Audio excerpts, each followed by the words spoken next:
la parole dit bien, il a dit au Seigneur, j'observe toutes ces choses depuis mon jeune âge. Donc il marchait en obéissant au commandement de Dieu, alléluia. Mais il fallait faire un dernier acte. Vendre ce qu'il avait. Alléluia. Alors en ce matin, tu es venu au Seigneur, tu crois en Dieu, tu es riche, il était attaché à ses biens.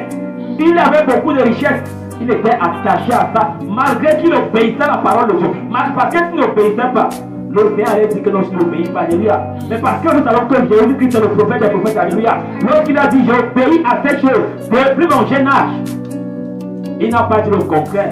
Ça veut dire qu'il obéissait vraiment. Il ne demande pas encore une chose. Va dans ce que tu as, distribue-le aux pauvres et viens et suis-moi. Avoir la vie éternelle, on peut le parler de bouche, alléluia. Mais est-ce que nous sommes prêts à manifester l'évangile de Christ, alléluia? Pose la question à ton voisin ce matin. Est-ce que tu es prêt à manifester l'évangile? Est-ce que tu es prêt à manifester l'évangile? Alléluia. L'évangile n'est pas, l'évangile c'est un mode de vie, alléluia. L'évangile n'est pas que tu prêches, tu récites les versets de Christ. C'est pas l'évangile. Alléluia. L'évangile, c'est ton comportement. Ou est-ce que tu dis que non, tu as cru en Jésus-Christ, que non, c'est donc. Il venait au Seigneur, il voulait avoir le salut, mais il n'était pas prêt à abandonner. Qu'est-ce que tu n'es pas prêt à abandonner? Tu dois comprendre ce matin, la richesse que cet homme avait ne donnait pas accès à la vie éternelle. Ce n'est pas parce que tu es béni, parce que tu es milliardaire, parce que tu as le compte en banque qui t'assure la vie éternelle. Ce n'est pas ton mariage qui t'assure la vie éternelle. Ce n'est pas ton compte en banque qui t'assure la vie éternelle. Mais c'est de suivre Jésus-Christ qui t'assure la vie éternelle. Où tu suis les miracles que Jésus-Christ faisait. Beaucoup de personnes suivaient le Seigneur parce qu'ils multipliaient les pains et les poissons, parce qu'ils avaient faim. Mais ils n'avaient pas encore compris le message. Est-ce que tu as compris le message? Il ne suffit pas de dire, il a abandonné le monde, j'ai décidé de suivre Jésus-Christ, je l'accepte comme Seigneur et Sauveur. Mais comment est-ce que tu vis en déclarant cette parole? On t'a ton Dieu. Ce n'est pas le même de dont on parle, alléluia. Ce n'est pas le même de dont on parle. Parce que Jésus-Christ dont on parle, lorsque tu l'as connu, lorsque tu as cru en lui, il change ton cœur, il change tes caractères, il change ta façon de vivre, il change ta façon de penser. Aimer l'évangile, il aimait entendre, alléluia, mais il n'était pas prêt à faire ce que Dieu lui demandait. Les commandements, il obéissait aux commandements, il payait ses dîmes, il payait ses repas, il donnait son père sa mère, il adorait Dieu les dimanches. Ce n'est pas parce que tu viens à l'église que tu as la vie éternelle. Ce n'est pas parce que tu viens à l'église que tu es avec Dieu. Beaucoup sont à l'église, mais non pas comme l'homme riche qui est venu voir Jésus. Parce qu'il a entendu le message du salut, mais il n'était pas prêt à renoncer à ses biens. Qu'est-ce que tu n'arrives pas à renoncer? Qu'est-ce que tu n'arrives pas à abandonner? Qu'est-ce que tu n'arrives pas à laisser derrière toi pour suivre Jésus-Christ? Parce qu'il dit à Pierre, tout ce que tu as abandonné pour la bonne nouvelle et pour le royaume de Dieu, tu le recevras au centuple. Toi, tu veux le recevoir au centuple sans abandonner? Même les caractères, même les comportements, même nos façons de vivre, je veux que nous renonçons d'avoir cela pour le suivre et vivre selon l'évangile. N'est pas que je déclare, j'ai fait ceci, c'est pas l'évangile. Ça c'est une partie de l'évangile. L'évangile c'est Christ. Alléluia. Alors Christ ne venait pas annoncer au monde parce qu'il est venu dans le monde. Alors si l'évangile est en toi, si Christ est en toi, ta façon de vivre va refléter Christ. Ta façon de vivre, comme la salle exhortait, la sanctification doit refléter Christ. La sanctification n'est pas seulement limitée au rapport intime, c'est dans tout. Ta bouche doit être sanctifiée, tes yeux doivent être sanctifiés, tes oreilles doivent être sanctifiées, ta marche doit être sanctifiée. J'ai fait quoi dans, je n'ai pas connu de femme, oui, tu as fait quoi dans, mais où est-ce que tu entres? Qu'est-ce que tu dis? Qu'est-ce que tu regardes? Qu'est-ce que tu fais au quotidien?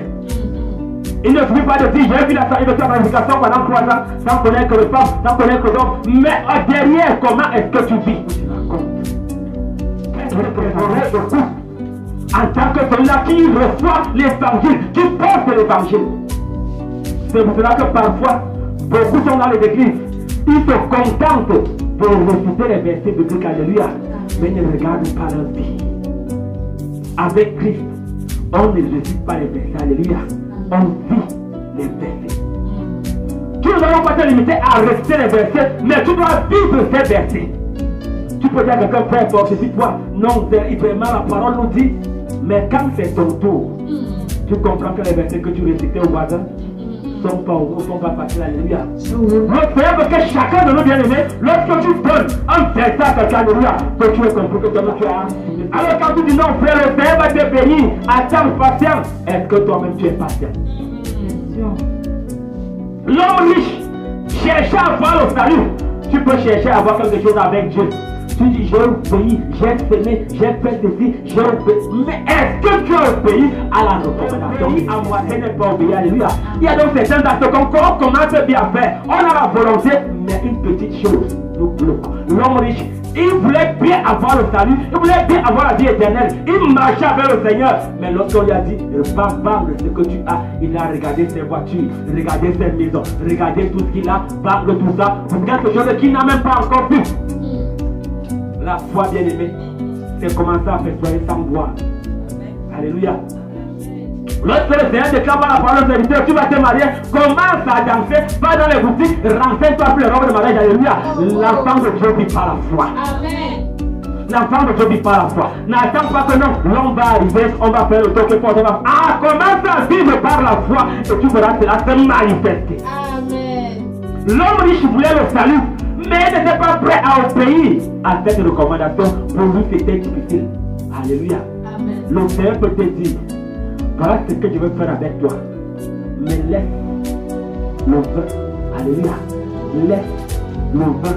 Et quand tu vas laisser le vin, tu verras ce que le Seigneur va te révéler en toi. Alléluia. Mais tant que tu dis non, la Bible n'interdit pas la parole de Dieu. Alléluia. Chacun a son alliance avec Dieu. Ton alliance fait que Dieu t'interdit le vin. Qui récite les évangiles, qui récite la parole, mais qui ne vivent pas la parole. Nous devons vivre la parole. Ce que tu as dans ce monde ne t'assure pas l'accès au ciel. Ces bénédictions que tu as, les voitures, les comptes en banque, ne t'assure pas la vie éternelle. Pour la vie éternelle, il faut renoncer à ta vie et vivre Jésus-Christ. C'est là où tout le monde abandonne. Tu as accepté Jésus-Christ, mais est-ce que tu le suis? Pose la question à ton voisin. Oui, tu as accepté, mais est-ce que tu le suis? Tu as accepté, mais est-ce que tu le suis? Alléluia. Ils vont accepter, mais ils ne veulent pas suivre. Ils sont acceptés, ils sont restés plantés à l'intérieur, ils ne font plus rien, les photos plantées. Alléluia. Amen. Le Seigneur dit, tout arbre qui ne porte pas de fruit sera coupé et jeté au feu. Jeté au feu. Les arbres là, c'est nous. Dans le jardin de la maison de Dieu. Alors parce que tu ne portes pas de fruit, tu vas être coupé et jeté au feu. Vive l'évangile. Alléluia. Tu peux être un grand prédicateur, tu fais des miracles, mais tu vis une vie de débauche. Tu dois vivre l'évangile.